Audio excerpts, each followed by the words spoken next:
Speranca TV paraqet. Mirëmbrëma të gjithëve. Jam një vajzë 21 vjeçe dhe pas disa muajsh pres të mbush 22. Për shumë njerëz, kjo është mosha ku vetmja gjë që duhet të mendosh është si të dalësh, të argëtohesh e të kalosh kohën me shoqërinë. Por unë nuk e kisha këtë mendje. Për mua, gjërat ishin pak më serioze. Kisha një lidhje që vlerësoja shumë dhe mendoja se do të shkonte drejt një fejese. Isha vërtet e përkushtuar tek ai djalë, por një ditë, kur po flisnim hapur për të ardhmen tonë, ai ma preu shkurt dhe ftohtë. Me tha se i duhej të mbaronte universitetin, pastaj të gjente një punë të mirë dhe të sigurt e të mblidhte para për të blerë një shtëpi. Vetëm atëherë kur gjithçka të ishte në vijë, mund të mendonin për martesë. Unë bëra një llogari të shpejtë në mendjen time, duke marrë parasysh se sa ngadalë ecin gjërat sot. Ai po fliste për një periudhë afër 10 vjeçare. E kush priste 10 vite për dikë që nuk e dinte as vetë nëse doja dilte.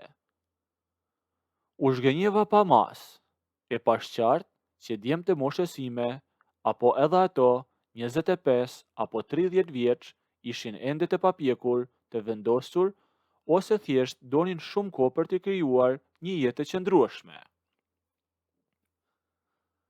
Nuk isha ndërmend të humbja rinin time duke pritur dikë mbi 10 vite, kështu që e mbylla atë lidhje aty për aty. Pas asaj ndarje, hoqa dorë përfundimisht nga djemt të moshës ime, e me dukeshin të gjithë njësoj. Kisha nevojë për dikë që e dinte çfarë donte nga jeta, dikë që e kishte gjetur tashmë veten dhe e kishte ndërtuar themelin e tij. Dhe pa prit e pa kujtuar, vëmendja ime shkoi tek një njeri që e kisha pasur gjithmonë rrotull, por nuk e kisha parë kurrë me atë sy. Ishte shoku i ngushtë i babait tim. Ai ishte 40 vjeç. Ishte një burr i qetë, i mbajtur, jashtëzakonisht i sjellshëm dhe fliste pak. Vinte shpesh në shtëpinë tonë për të pirë kafe me babain ose për të biseduar për punët dhe hallet e tyre. Filloi të më pëlqente shumë prania e tij në shtëpi. Kur vinte ai, unë gjithmonë gjeja një arsye për të ndenjur aty afër tek ai. Ulesha në një cep të divanit me një libër në dorë ose me telefon dhe i qëndroja shumë pranë e dëgjoja bisedat e tyre. Ai fliste qartë me një siguri që djemt të moshës ime nuk e kishin. E ndryshën nga të tjerët, ai nuk mburrej kurrë dhe nuk e ngrinte zërin për të treguar që kishte të drejtë. Me bënte përshtypje se si i trajtonte situatat dhe se si gjente zgjidhje për çdo gjë që bisedonin. Kur babai çohej për të shkuar në kuzhinë ose për të marrë diçka, ai më pyeste mua se si po më shkonin ditët, se si isha me universitetin, apo a isha e lodhur nga rutina, e me trajtonte si të rritur, me respekt dhe jo lojra fjalësh.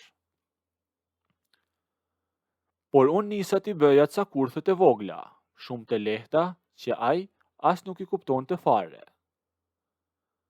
Për shembull, kur e dija që do të vinte pas diteve, vishesha pak më mirë dhe më ngushtë se zakonisht. Rregulloja flokët sikur po bëhesha gati për të dalë, ose gjeja rastin ta pyesja për mendime rreth gjërave të përditshme, vetëm për të mbajtur më gjatë në bisedë. Ai përgjigjej me dashamirësi dhe nuk dyshonte për asgjë të keqe. Për te, unë isha thjesht vajza shokut e tij të ngushtë, por për mua ato biseda ishin gjëja më e bukur e ditës. E prisja me padurim kohën kur ai do të kalonte nga ne. E gjërat ndryshuan krejtësisht një ditë fundjavë kur ishte mëngjes dhe babai doli nga shtëpia shumë herët për disa porosi dhe punë të tijat. Unë sa po isha ngritur dhe po bëja gati diçka për të ngrënë, e kur dëgjova një zile që binte nga tavolina e korridorit. Ishte telefoni i babait tim, e kishte harruar aty, mbi një blok shënimesh. E mora në dorë për t'ja fikur zilen, por sa po pash ekranin, më erdhi një ide e papritur. Unë isha krejt si zhvetëm dhe kisha kohë plot. Hapa mesazhet e babait, gjeta numrin e shokut e tij dhe i shkruajta shkurt. Eja të pim një kafe, se s'po më rrihet. Nuk e mendova 2 herë atë që po bëja. E nisa mesazhin dhe e lash telefonin përsëri mbi tavolinë. Pasi e nisa, ula në divan dhe po prisja. Kisha shumë emocione për atë që kisha bërë, por nuk kthehesha dot mbrapa. Pasi kaluan rreth 25 minuta, dëgjova zhurmën e një makine jashtë dhe pastaj zilen e portës sonë. Unë ngrita, rregullova pak rrobat me duar dhe shkova te hapderen. Erdhi ai, e kishte veshur edhe ai një kemish dhe pantallona. E u habit pa kur me pa mua që hapa deren, pasi ishte i bindur që do e priste babai, ai që i kishte dërguar mesazhin. Mirëmëngjes, me tha ai me zë të qetë. Ku është ytat? Unë hapa krahun, qaj të futi brenda në korridor. Doli të blej diçka për shtëpin, i thash unë qetësisht, pa e prishur fare fytyren, qaj mos me verente që i kisha bërë një kurth. Mos ki merak, i thash, sepse me tha që do të kthehet shpejt. Me tha të të pres e të të bëj një kafe derisa të vi. Ai nuk bëri më as një pyetje tjetër. Zbathi këpucët tek pragu, siç bënte gjithmonë, dhe u fut brenda në dhomën e ndenjes. U ul në koltukun e tij të zakonshëm, aty ku ulej sa herë që vinte tek ne. Unë shkova në kuzhinë, mora një gotë me ujë, e solla në dhomë dhe e lash mbi tavolinë, përpara tij, e pastaj u ula në divanin përballë tij pa folur. Ai nxori telefonin nga xhepi dhe po lexonte diçka në ekran.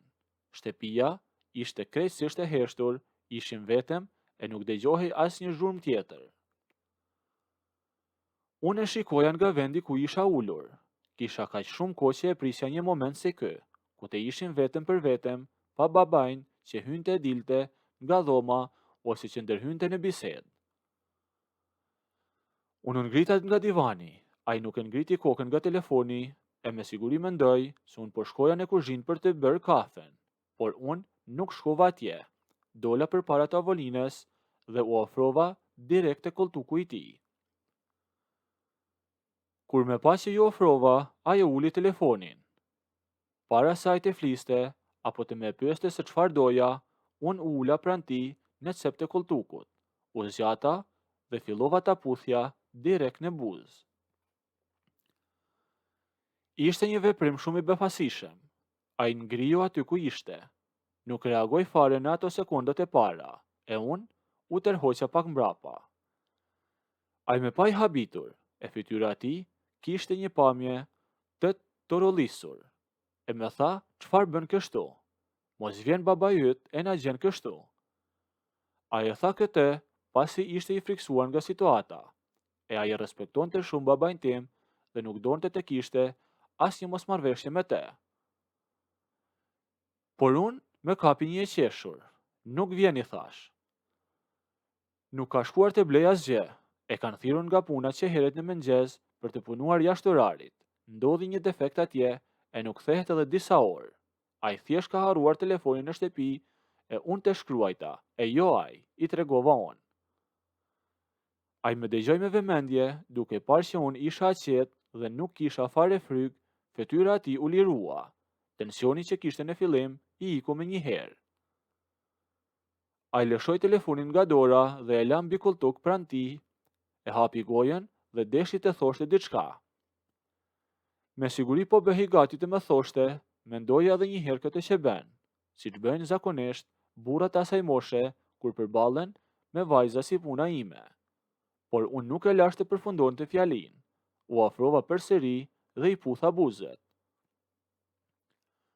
Këtë herë ai nuk ndenjë si i grirë si herën e parë. I hodhi krahet rreth meje dhe me përqafoj. Ma ktheu puthjen e unë ngritem në këmbë nga kultuku, ashtu të përqafuar në krahet e tij dhe vazhduam të putheshim në mes të dhomes e pastaj nëse doni të ndëgjoni historinë deri në fund bëjeni videon like, a nëse nuk doni abonohuni ose bëjeni subscribe.